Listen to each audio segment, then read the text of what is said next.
Binuksan ni Trump ang impyernong pampolitika ngayong Martes, ika-2 ng Hunyo, 2026.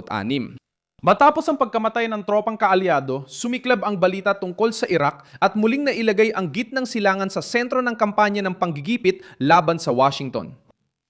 Isang sundalong Amerikano at isang militar na Briton ang namatay habang nagsasanay sa base ng impapawid ng Erbil sa hilagang bahagi ng Iraq. Sa sensitibong rehiyon malapit sa hangganan ng Iran, patuloy ang kanluraning tropa sa mga misyon ng seguridad, pagsasanay at kontraterorismo. Tinuring ng US at UK authorities ang insidente bilang aksidente sa pagsasanay, ngunit sumiklab ang pangyayari. Eksaktong noong tumitindi ang mga banta ng Iran, muling pinipilit ng mga milisya ang mga kaalyado ng Washington. Laging ginagamit ng kaliwa ang bawat trahedya bilang ebidensya ng kahinaan ni Trump. Ngunit ang totoong pagbasa ay iba. Sino ang nakikinabang kapag ang pagkamatay ng mga sundalo ay nagiging politikal na sandata? Bakit tila nang aasar ang Iran habang may negosasyon? Paano tumugon si Trump sa tangkang hilahin ng Estados Unidos sa isang digmaang wala ng kontrol? Ikukwento ko sa iyo lahat ng yan. Kung gusto mo ng ganitong klaseng diretsong content na walang paligoy-ligoy, mag-subscribe ka na dahil araw-araw may ganitong video dito. Nagkaroon ng mga pagkamatay noong Linggo, Mayo 31, 2026 sa isang pinagsamang aktibidad militar sa base ng impapawid ng Erbil, Kurdistang Iraqi. Hindi karaniwang lugar ang rehiyong yon. Ang Erbil ay tahanan ng mga Amerikano, Briton at iba pang kaalyado dahil ginagamit ito sa mga operasyon laban sa Islamic State, proteksyon ng interes ng kanluran at koordinasyon sa lokal na puwersang Kurdish. Ayon sa hukbong sandatahan ng Estados Unidos, namatay ang sundalong Amerikano sa aksidente habang nagsasanay. Kinumpirma rin ng kagawaran ng tanggulang pambansa ng Britanya ang pagkamatay ng isang miyembro ng hukbong Britaniko sa parehong insidente. Hindi muna inilabas ang mga pangalan ng biktima bilang paggalang sa pamilya at iniimbestigahan pa ang detalye ng aksidente. Diyan nagsisimula ang agawan sa naratibo. Bago pa may opisyal na pahayag sa sanhi ng pagkamatay, ilang media na laban kay Trump ay agad iniugnay ang insidente sa pag-atake ng Iran, paghihiganti sa hilaga ng Iraq at presyon ng Tehran sa mga base ng kanluran. Layunin ng politika na magmukhang nawalan ng kontrol si Trump sa gitnang silangan. Parang ang pagkamatay ng dalawang sundalo sa isang aktibidad ng pagsasanay ay otomatikong patunay ng estratehikong pagkatalo ng White House. Tinatangkang burahin ng manyobrang ito ang mahalagang detalye. Nagkakagulo dahil alam ng Iran, milisya at mga kaalyado nila na muling ipinapataw ng Washington ang gastos, blockade, presyon at mga hinihingi. Ginagamit ng Iran ang bawat larangan bilang alas sa panghingikil. Sa Golpo, inaangkin ng revolusyonaryong guwardiya ang mga pag-atake laban sa mga barkong konektado sa interes ng Amerika at Israel. Sa Iraq, ang mga lugar malapit sa base ng kanluran ay nagiging sentro muli ng pananakot.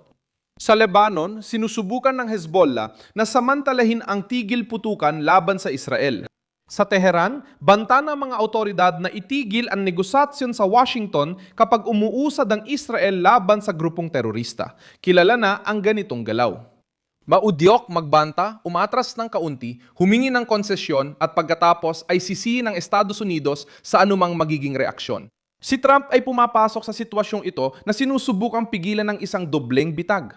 Unang bitag, militar. Itulak ang Estados Unidos sa sabay-sabay na paglala sa maraming harapan mula Iraq, Lebanon, Gulpo hanggang Dagat Pula.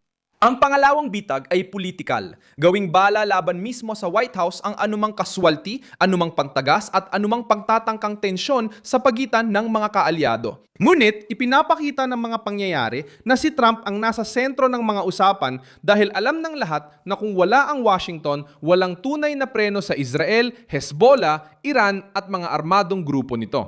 Kumilos ang White House sa Lebanon dahil nagbantang Israel ng mas malawak na operasyon laban sa Hezbollah at ginamit ito ng Iran para ihinto ang usapan sa Estados Unidos. Nakipag-usap si Trump kay Netanyahu at nakatulong yon para maiwasan ang malaking opensiba sa Beirut. Sinabi rin niyang nakipag-usap siya sa mga kinatalong may ugnayan sa Hezbollah para mapatigil ang mga putukan.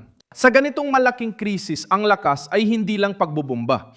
Ang lakas ay pagpigil din sa kaalyado na gumawa ng desisyong magbibigay ng dahilan sa kalaban para pasiklabin ang reyon. Nahaharap si Netanyahu sa presyon mula sa mga ministro at kaalyado na humihiling ng mas matinding aksyon laban sa Hezbollah. Ang Hezbollah naman sa kabilang banda ay sinusubukang magpanggap na puwersa ng paglaban habang pinananatiling nakatali ang Lebanon sa kalkulasyon ng Iran. Nagpapanggap ang Iran na tagapagtanggol ng mga Lebanese pero ginagamit ang Lebanon sa negosasyon laban sa Israel at Estados Unidos.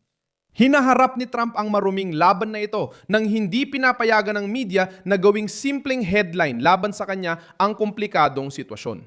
Ang pagkamatay ng tropa sa Iraq ay emosyonal na gatilyo para atakihin ang presidente sa sitwasyong ito.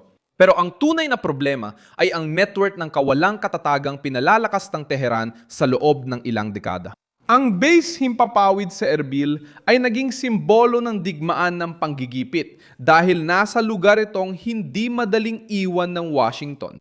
Kapag umalis ang Estados Unidos, agad mapupunan ng Iran, mga milisya, kontrabando, makaaway na paniniktik at ekstremistang selula ang puwang. Parte rin ang United Kingdom sa kwentong ito dahil nagsasanay sila kasama ng mga Amerikano. Pinapakita ng pagkamatay ng Britong sundalo na hindi lang Amerikano ang presensya ng kanluran sa Iraq.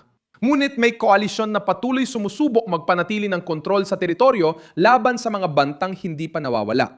Kasama sa kapaligirang ito ang paglaban sa Islamic State, ang pagprotekta sa mga base, ang seguridad ng mga diplomat at ang pagbabantay sa mga grupong konektado sa Iran. Kapag may nangyaring nakamamatay na aksidente sa ganitong uri ng base, napakalaki ng epekto nito. Dahil kasali ang pamilya, gobyerno, mga kaalyado at rehiyon, anumang kakulangan ng impormasyon ay nagdudulot ng espekulasyon. Napansin ng Iran ang kakulangan at tinatangkang punan nito sa pamamagitan ng pananakot. Alam ng revolusyonaryong gwardiya na ang pag-atake sa barko, pagbabanta sa mga kipot at maiinit na pahayag ay nagdadala ng pandaigdigang balita. Hindi lang militar, kundi pati psikolohikal din ang layunin. Gusto ng Tehran na ipadama sa mga mamumuhunan, gobyerno, commander at butante sa Amerika na mataas ang halaga ng pakikibangga sa kanilang rehimen. Simple lang ang mensahe ng Iran. Kapag lalong maghihigpit ang Washington, mag-aalab ang gitnang silangan. Sinusubukan ni Trump baliktarin ang lohikang ito. Pinapakita na may presyo rin ang mga nanggugulo. Ngayon, hindi lang siya tumutugon sa Iran.